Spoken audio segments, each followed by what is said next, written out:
زەماوەری بە شەرەفی کوردستان پێشمەرگە قارەمانەکانی سەنگەری مەتەرێز و شەرەف بۆ پارێزگاریکردن لە خاچی کوردستان بنەماڵەی سەربەرزی شەهیدان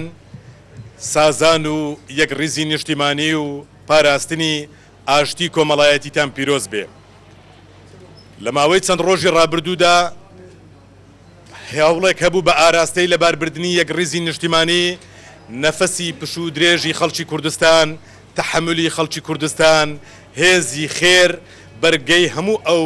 مەهاتەراتانەی گرت کە هەوڵی دەدا بۆ لەباربردنی یەک ڕیزی نیشتیمانی و سازان و تفاق و تەوافق. ئەمڕۆ ئیرادەی خەڵکی کوردستان، ئیرادەی پەرلەمانی کوردستان سەرکەوت بەسەر ئەو ئیرادەیەی کە دەیویست خۆسەپێنانە ئیرادەی خۆی فەرز بکە. ئەمڕۆ لە پەرلەمانی بەرهەمی خوێنی شەهیدان وەڵامی ئەوە درایەوە کە ئێرە پەرلەمانی کوردستان ماڵی کوردستانیان و بەرهەمی خوێنی شەهیدان ڕێگە بە هیچ لایەنێک ناداتن بیەوێ یەک ڕیزی نیشتیمانی تێکدا و بشێوێنی. پارتی دیموکراتی کوردستان لە سەرەتای دەستپێکردنی ئەو جەدەلەی کە لە نێوان هێز و لایەنەکان هەبوو فراکسیۆنی پارتی دیموکراتی کوردستان بەو پەڕی سەبر و تەحملەوە هەنگاوینە تا گەیشتن بە ئەمڕۆ هەموو هەوڵەکانمان لە ڕابردوو بۆ ئەوە بوو یەک ڕیزی نیشتیمانی لەبار نەچێ، سازان و تەوافقی نیشتیمانی لەبار نەچێ. ئەمڕۆ سەر بڵندین بەرامبەر بە خەڵکی کوردستان هەوڵەکانمان ئەنجامی بوو تواندرا ئیرادەی پەرلەمانی کوردستان ڕێ لە ئیرادەی خۆسەپاندن بگرێتن. بۆیە تاکید لەسەر ئەوە دەکەینەوە لەم بەتایبەت لە دوێنێ شەودا بە بەرچاوی وڵاتانی دنیا چاوەکانی خەڵکی کوردستان لە شاشەی تەلەڤیزیۆنەکان بوو دەیانەویست موژدەی ئەوەیان پێ بگا کە هێز و لایەنە سیاسیەکان دەگەنە تەوافق و یەک ڕیزی نیشتیمانی کە خۆشبەختانە ئیتفاقێک لە نێوان هێز و لایەنەکان کرا بۆ ئەوەی پارێزگاری لەو یەک ڕیزی نیشتیمانیە بکەن. بەڵام ئەمڕۆ بەداخەوە لە نێو پەرلەمانی کوردستان هەوڵەکانی لەباربردنی سازان بەردەوامی هەبوو. ئەو تەوافقی کە کردمان لە دوێنێ شەودا ویستیان لەباری ببەن دیسان ئیرادەی خەڵکی کوردستان، ئیرادەی پەرلەمانی کوردستان، ئیرادەی ئەوانەی بەرپرسانە هەڵسوکەوتیان کرد ڕێگریان کرد و ئەنجامەکەی ئەوە بوو کە ئەمڕۆ وەڵامەکەی خۆیان وەرگرتەوە. بۆیە جارێکی دیکە تاکید لەسەرەوە دەکەینەوە ئەو پرسە و ئەو پرسە نیشتیمانیانەی هەمانە تاکە ڕێو ڕێبازی چارەسەر لە پێشمان سازانی نیشتیمانی و تەوافقە. دوێنێ گوتمان سازانمان دەوێ، دوێنێ گوتمان ئەو پرسی سەرۆکایەتی هەرێمی کوردستان دەبێت تەوافقی لایەنە سیاسیەکانی لەسەر بکرێتن. ئەمڕۆژ تاکیدی لەسەر دەکەینەوە کە جگە لە تەوافق و سازان هیچ ڕێگایەکی دیکە لە بەردەمماندا نییە. بەڵام ئەوانەی هەوڵیان برد بۆ زۆرینە و کەمینە ئێستا ئەمڕۆ ئەو وەڵامەیان وەرگرتەوە کە خەڵکێکان هێزی خێر هەیە لە وڵاتە. سپاس بۆ هەموو ئەوانەی کە هاوکار بوون، سپاس بۆ ئەوانەی کە هەوڵیاندا ئەو شێوازە خۆفەرزکردنە سەرکەوتوو نەبێتن نیسابی قانونی و یاسایی لە پەرلەمانی کوردستان بەدەست نەهات و ئیرادەی ئاشتی خوازانەی خەڵکی کوردستان سەرکەوت بەسەر ئیرادەی خۆسەپاندن. بۆیە جارێکی دیکە داوا و ڕووی تکامان لە ئەندامانی پەرلەمان لە تەواوی فراکسیۆنەکان لە سەرۆکایەتی پەرلەمانی کوردستانە ئەمڕۆ لاپەڕەیەکی نوێ لە ژیانی سیاسیمان لاپەڕەیەکی نوێ و نەفەسێکی نوێ لە هەنگاونان بۆ چارەسەرکردنی گرفتەکانی نێوانمان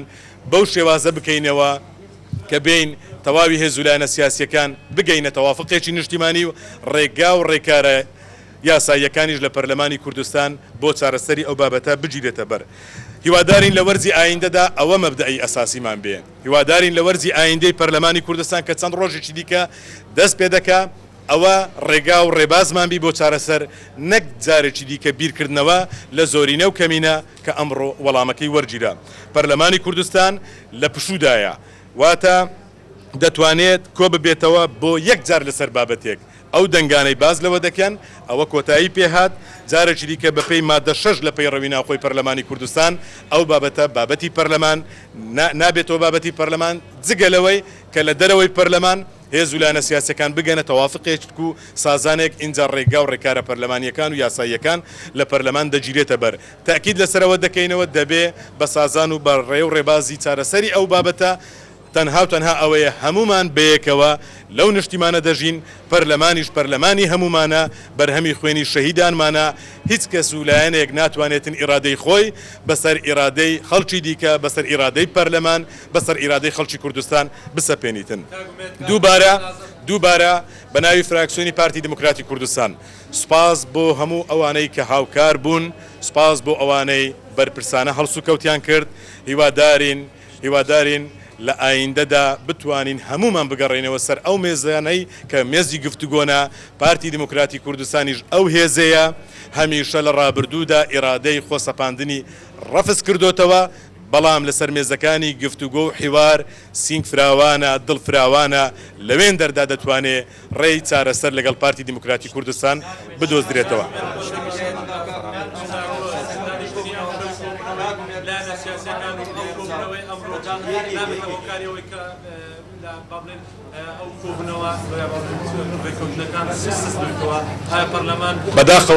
بەداخەوە ئەگەر ئێمە خوازیاری ئەوە بووین ئەو ڕێکەوتنێک کە دوێنێ شەو لە نێوان هێز و لایەنە سیاسیەکان بکرابە، ئێمەش بە نەفەسی ئەو بەڕێزانەی کە چەندین سەعات تا بەیانی لە کۆبوونەوەدا بوون گەیشتنە ئەنجام خۆزگە ئێمەش بمانتوانی بە لە پەرلەمان درێژەمان پێبدابە، بەڵام درێژەی پێنەدرا. هیوادارین بە دڵنیاییەوە ئەو ئیرادە بەهێزەی کە باوەڕی بە سازان و تەوافق هەیە بە دڵنیاییەوە کۆبوونەوەکان بەردەوامی دەوێت هیوادارین بگەینەوە ئەنجام.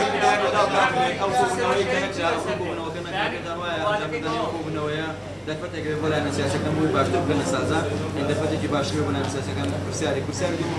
بۆ پێدان وایە گۆڕان وێکێتی و کۆمەڵ ڕۆژپرسیان هێنا لەوەی کە لە پەرلەمانی کوردستان بەبێ پارتی هەنگاوێ بنێت.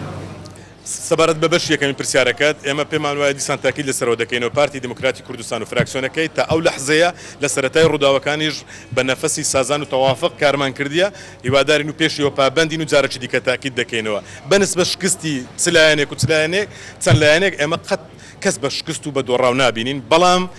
بزوتنەوەی گۆڕان لەو بابەتەدا بەرپرسانە هەڵسوکەوتی نەکرد، سەرۆکی پەرلەمان بێلایەن نەبوو کە بەداخەوە زۆر هەوڵماندا ئەمڕۆژ هەوڵماندا دیسانەکە بەو شێوازەمان نەبینی، بەڵام ئەوە بەمانای دۆڕان نابینین، بەمانای ئەوە دەبینین جارێکی دیکە تاکید دەکەینەوە سازان ڕێگای چارەسەرمانە. ئەو بابەتی سەرۆکی هەرێمی کوردستان ئەوە جێدەهێڵین بۆ یاساییەکان، ئەوان قسەی خۆیان دەربارەی ئەو بابەتە کرد. ئەنجومەنی شورای هەرێمی کوردستان بۆ خەڵکی کوردستانی ڕاگەیاند سەرۆکی هەرێمی کوردستان بەردەوام دەبێت لە سەرکارەکانی، بۆیە زیاتر ئەو بابەتێکی یاساییە، بەڵام لە ڕووە سیاسیەکەی ئەمڕۆ وەڵامەکەی پەرلەمان درایەوە. نە ئێمە دەتوانین نەهیز لایەنێک دەتوانیتن باز لە باتڵبوون و بەهێزبوونی لایەنەکە بکە، یاسا دەتوانێت بیکە، بۆیە یاساییەکان وەڵامی خۆیان دایەوە دەتوانرێت پەرلەمانی کوردستان ئەڵچکۆلی بێت.